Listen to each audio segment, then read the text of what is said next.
Now let's take a look at a demo where we're going to create another SharePoint Framework adaptive card extension, but this time I'm going to use the image card template that displays images taken by one of the cameras on a selected Mars rover. I'm going to start by creating a new folder where I want to create my SharePoint Framework project.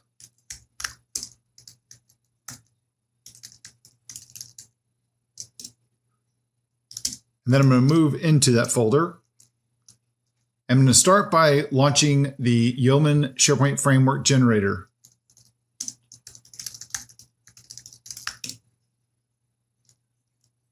Now, when prompted, I'm going to go ahead and just accept the default solution name. I'm going to choose the type of component I want to create as an adaptive card extension. And then I'm going to choose the image card template as my template I want to start with. And I'm going to name this my ACE image viewer. Now, after provisioning the folders required for the project, the generator is then going to install all the dependency packages by running npm install automatically. And when npm completes downloading all the dependencies, it's going to then open the project. I'm going to then open up the project in Visual Studio. Now, this ACE component that I'm going to create in this exercise is going to retrieve and display images that are taken by a Mars rover using one of the OpenAPI endpoints from NASA. So if we take a look at this, and go to api.nasa.gov, we can see we have a bunch of APIs. So if I go jump down to browsing the APIs, there's one here called the Mars rover photos, where I can issue a bunch of requests. Now, these APIs are all public, they're all accessible, and they are all freely available as well. One of the things with them is there are limits associated with them as far as the API goes, or requests that you're going to make. We're going to use the demo API key. If I scroll down to the bottom of the page, or if I go to here, we're going to use the demo key, but just know there are rate limits associated with the demo key. You can always create your own account. It's free to create an account at the time of the recording if you need to go above these different requests. But we're just going to use the demo key for our purposes in this demo. Now, to call the endpoint, I'm going to need an API key. I'm also going to need to know what Mars rover I want to retrieve the photos for. And then I need to know the Mars Sol, which is a solar day on Mars, which we have Earth days. That's what we call a day on Mars, is a Sol. And we're going to need that to retrieve images for it. All of these properties are going to be public and configurable properties for our ACE component. So what I'm going to do is first go through and set those up. So I'm going to jump back over into Visual Studio Code, and I'm going to go into my extension that I've created, or that my project, the Yeoman generator created for me. And I'm going to scroll down to our properties here, and I'm going to have a property for the NASA _API key, which is a string.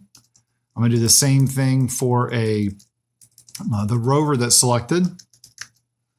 And then I'm also going to need the Sol, the day, to fetch the items for. Now, let's go add these items to our property pane. So I'm going to come over here to our property pane. And the first thing that we're going to do is I'm going to update it to use a drop-down list. So we're going to need to pull in our property pane drop-down item here.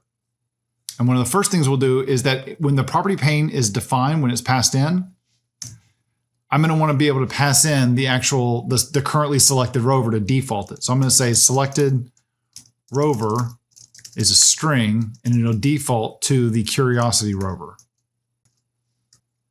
Now, the next thing I'm going to want to do is I want to go through and add a bunch of fields to support these different properties. So to save a little bit of time, I'm just going to paste these in.